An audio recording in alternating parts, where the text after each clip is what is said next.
영원히 있는 곳 내가 있기 원하는 우리가 사용하는 묵상 교재가 정말 좋은 것 같습니다. 정말 좋은 교재를 잘 선택한 것 같습니다. 바이블 타임에는 성경 말씀 본문만 있었는데 매일 성경에는 소그룹에서 할 수 있는 소그룹 교재도 있고 무엇보다도 그 성경에 대한 해설이 참 좋습니다. 성경을 이해할 수 있는 좋은 참고서가 많이 있습니다. 주석이라든지 강의 설교집이라든지 많은 좋은 자료들이 있는데 저는 그 어떤 자료보다도 매일 성경에 있는 내용이 참 좋은 것 같습니다.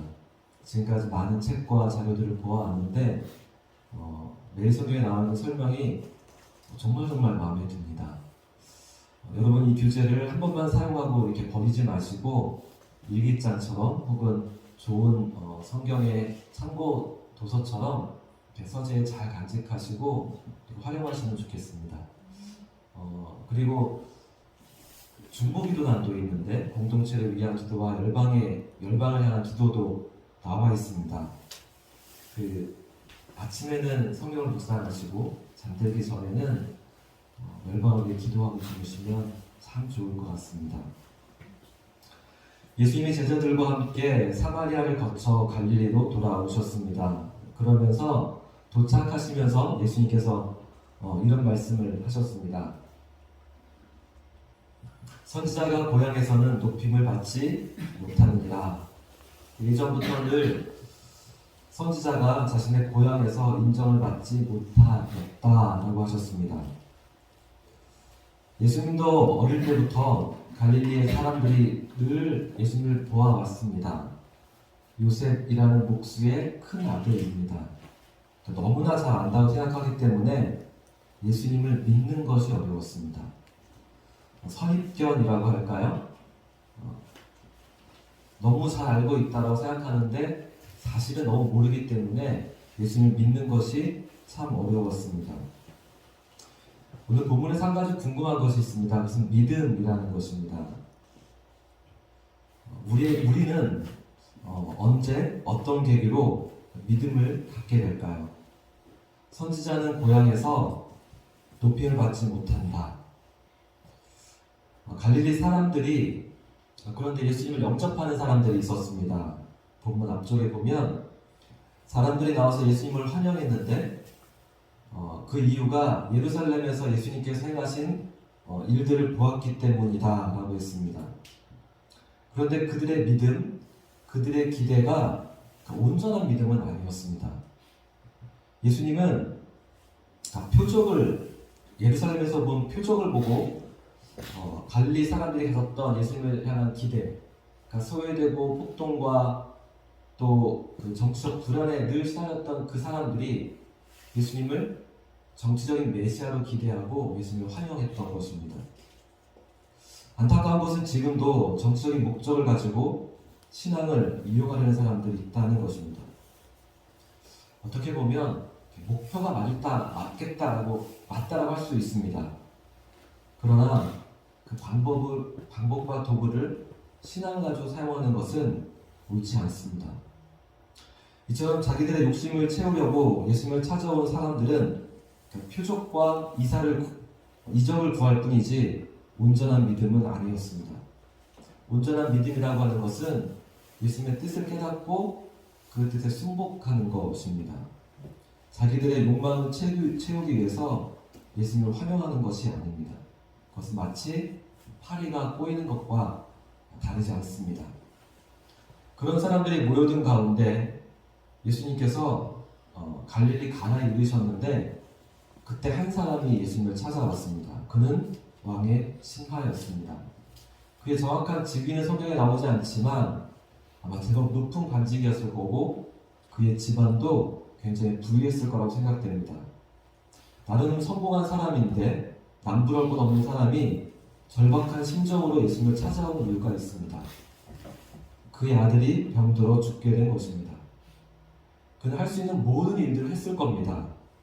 그러나 죽어가는 아들을 살릴 수 없었습니다. 예수님께 엎드려 호소를 합니다.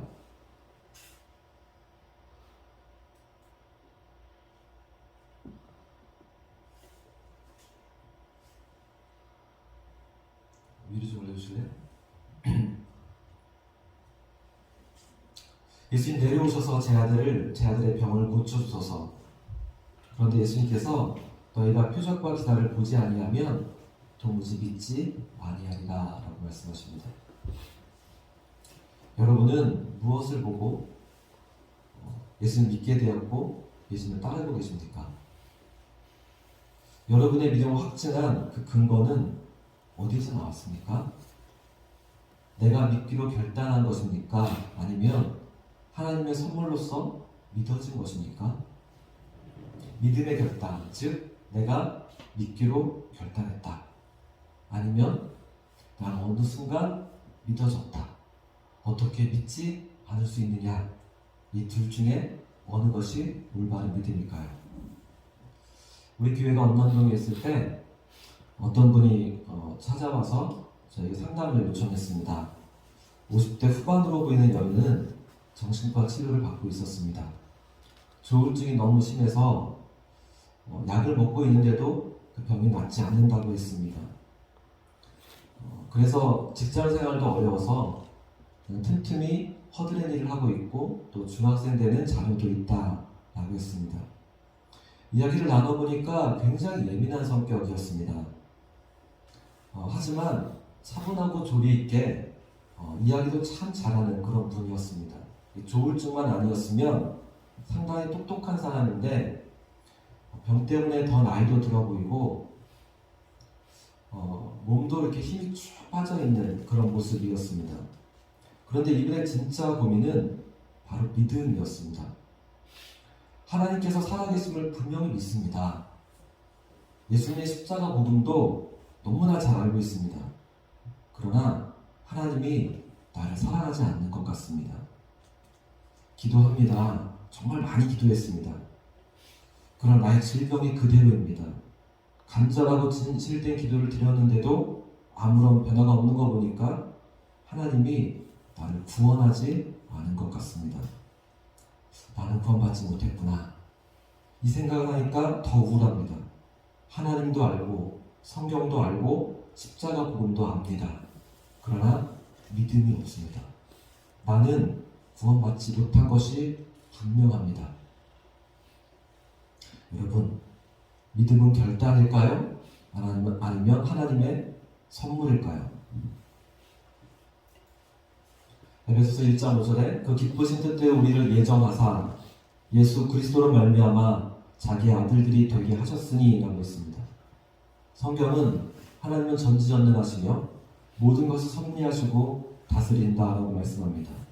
우리의 구원도 전적으로 하나님의 손 안에 있습니다. 그것을 한마디로 말하면 예정론이라고 말합니다. 하나님이 구원받을 사람을 선택하시고 예정하셨다라는 것입니다. 에베소서 말씀 외에도 성경은 많은 말씀에서 이 말씀을 하고 있습니다. 문제는 저를 찾아온 여인입니다. 그분은 자신이 구원받지 못했다고 굳게 믿고 있습니다. 하나님 제발 나에게 믿음을 주세요. 그분은 간절하게 기도합니다. 그런데 이게 노력으로 됩니까? 나는 구원받지 못했습니다. 이분이 여러 목사님을 찾아가서 상담을 받았는데 목사님들이 기도도 해주고 또 이야기도 이렇게 들어주시더니 결론은 똑같습니다. 믿음은 하나님이 주시는 것입니다. 당신이 아무리 해도 믿어지지 않는 것은 안타깝지만 당신은 구원받지 못한 것 같습니다. 라고 했다는 겁니다. 저는 목사님들의 말씀이 이해가 됩니다. 본인이 구원받지 못했다고 굳게 믿고 있는데 어떻게 합니까? 그러한 현재의 모습만 본다면 하나님을 선택하지 않은 것이 분명합니다. 100% 아니다 이렇게는 말할 수 없지만 구원은 오직 하나님만 아십니다. 그러나 본인이 믿어지지 않는데 도리가 없습니다. 예수님의 주변에는 제자들도 있었지만 자신의 욕심을 채우려고 모여든 사람들도 있었습니다. 이때 왕의 신하가 와서 아들을 고쳐달라고 간구했습니다. 그러자 예수님은 너희가 표적과 기사를 보지 못하면 도무지 믿지 아니하리라 라고 말씀하셨습니다. 왕의 신하가 더 간절히 부르짖었습니다. 주여, 내 아이가 죽기 전에 내려오소서. 그러자 가라, 내 아들이 살아있다 라고 말씀하셨습니다. 예수님께서 그의 집에 가셔서 아들을 살려주셨다면 용서가 되고 많았을 겁니다. 또 많은 사람들이 아이가 살아나는 이적을 보고 예수님을 믿었을 것입니다. 그러나 예수님은 어떤 표적도 어떤 기사도 보여주지 않으시고 단지 말씀만 하셨습니다. 이때 왕의 신하의 심정은 어땠을까요? 아들이 죽어가는데 아무런 증거도 없이 돌아가야 합니다. 오로지 내 아들이 살아있다, 이 한마디 말씀만 가지고 돌아갑니다. 그런데 그는 그 말씀을 믿고 갔다라고 말씀합니다. 왕의 신하는 예수님의 말씀이 믿었을까요? 아니면 믿기로 결단하고 돌아갔을까요? 자, 이쯤 되면 여러분 이 질문이 아무 의미 없다는 것을 아실 것입니다. 이 둘은 동전의 양면과 같기 때문입니다. 믿음은 선물이며 동시에 결단입니다. 어느 하나가 아니라 둘 모두입니다. 왕의 신하는 두 눈에 아무 증거 아니 보여도 믿음만을 가지고서 걸어갔습니다. 그는 걸어가다가 그를 찾아온 하인들을 만났습니다. 하인들은 주인의 아들이 살아났다는 기쁜 소식을 전해 주었습니다. 그리고 아이가 살아난 그 시각은 바로 예수님이 말씀하신 그때였습니다. 그 결과 그의 온 집안이 다 믿으리라 라고 말씀합니다. 하지만 앞서 왕의 신하는 예수님의 말씀을 믿고 갔다라고 하지 않았나요? 그런데 이 말씀의 결론에 보면 자기와 자기의 온 집이 다 믿었다라고 말씀합니다.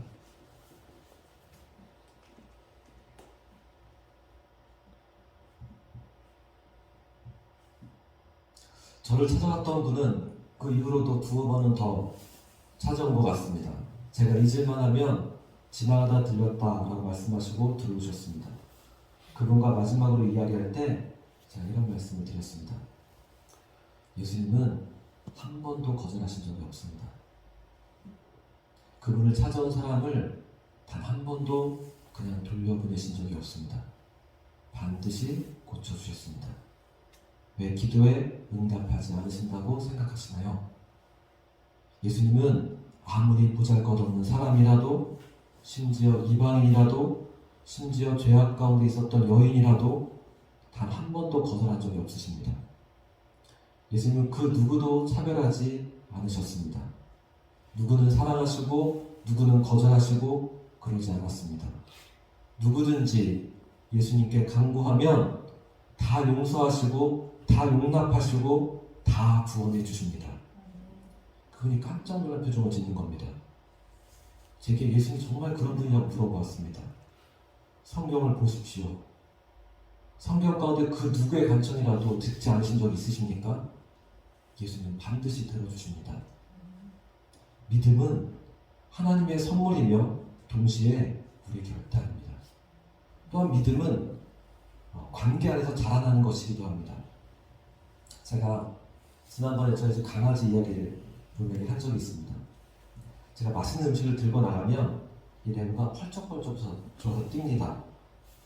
저는 그러면 이게 어떤 음식인지 일단 냄새를 맡게 해줍니다. 그리고 제가 가만히 서 있습니다. 그러면 흥분한 레오가 조금씩 침착해지면서 자기가 뭘 해야 될지 압니다. 그가 그 자리에 딱 앉습니다. 그리고 제가 밥그릇에 음식을 쏟아 부어줍니다. 그래도 레오는 꼼짝하지 않고 기다리고 있습니다. 그런데 우리 레오가 처음부터 말을 잘 들었을까요? 평소에도 제 말을 잘 들을까요? 절대 아닙니다. 제가 평소에 레오 앉아보면 절대 앉지 않습니다. 마당을 엄청 뛰어다닙니다. 제가 맛이 없는 사료를 줄 때도 그렇습니다. 오로지 제가 정말 맛있는 음식을 들고 나왔을 때만 얘는 공바로 앉아서 양쪽 귀를 착 늘어뜨리고 얼마나 순박한 표정을 짓는지 모릅니다. 그리고 제가 먹으라고 하기 전까지는 꼼짝하지 않고 기다리고 있습니다. 제가 음식을 쏟아놓고 번호키를 누르고 심지어 문 안으로 들어가도 걔는 꿋꿋하게 기다리고 있습니다. 자, 다시 문을 열고 레오 먹어. 그러면 그제서야 그는 허겁지겁 밥을 먹습니다. 레오가 왜 제 말을 기다릴까요? 그것은 정말 신뢰관계가 생겨났기 때문입니다. 레오가 저를 믿는 것입니다. 잠깐만 이렇게 기다리고 앉아있으면 반드시 먹으라고 할 거야. 레오와 저는 조금씩 신뢰관계를 쌓아왔던 겁니다. 서로 교감하면서 믿음을 만들었던 겁니다. 제가 레오를 믿고 레오가 저를 믿고 있습니다. 특히 레오는 정말 맛있는 음식 앞에서만 이렇게 반응합니다. 딴 때는 정말 제 말을 듣지 않습니다. 그러나 자신이 가장 원하는 것 앞에서는 저를 신뢰하고 기다립니다. 하나님은 우리에게 기막힌 선물을 주시는 분이십니다. 그런데 그때야말로 우리가 믿음으로 하나님 앞에 나아가야 할 그때입니다. 레오는 훈련을 통해서 저와의 신뢰를 발전시켰습니다. 믿음은 예수님과의 관계를 통해서 자라나게 됩니다. 왕의 신하가 예수님의 말씀을 믿고 갔습니다. 가라, 내 아들이 살아있다. 이 말씀을 믿고 갔습니다. 그런데 아들이 정말 살아나는 겁니다. 그러자 자기와 그의 온 집안이 다 믿었다라고 했습니다. 그가 처음 믿었을 때보다 그는 경험을 통해서 더 큰 믿음의 사람이 되었습니다. 성경은 말씀합니다. 사람이 마음으로 믿어 의에 이르고 입으로 시인하여 구원에 이르느니라. 믿음을 말하는 것이 중요합니다. 마음으로 믿었다면 그것을 입으로 시인해야 합니다. 우리가 어떤 약속을 할 때에도 그것을 말하는 것이 훨씬 더 힘이 있다고 합니다. 예를 들어 병원에서도 예약자들이 그 노쇼가 자주 발생하는데 예약할 때 그 예약 시간을 그분에게 말하라고 해보면 말을 한 뒤에는 노쇼가 확연히 줄어든다라고 말합니다. 왜냐하면 말한다라고 하는 것은 결단이 들어가기 때문에 그렇습니다. 마음으로 믿어지면 입으로 고백해야 합니다. 그럴 때 믿음이 굳건해집니다. 오늘 본문에서 내 아들이 살아있다. 이 말씀을 3번이나 반복해주고 있습니다. 내 아들이 살아있다. 내 아들이 살아있다. 지금 이 시대는 자녀들이 방황하고 아파하고 쓰러져 있는 시대입니다. 이 땅의 부모들이 다 자녀 때문에 가슴 아파합니다. 오늘 예수님 왕의 신하에게 하신 이 말씀, 내 아들이 살아있다. 이 말씀을 우리가 받을 수 있기를 원합니다. 믿음으로 가라, 내 아들이 살아있다. 이 말씀 품고 자녀를 위해 기도하고 믿음으로 축복할 수 있는 그런 부모들이 될 수 있기를 간절히 원합니다. 기도하시겠습니다.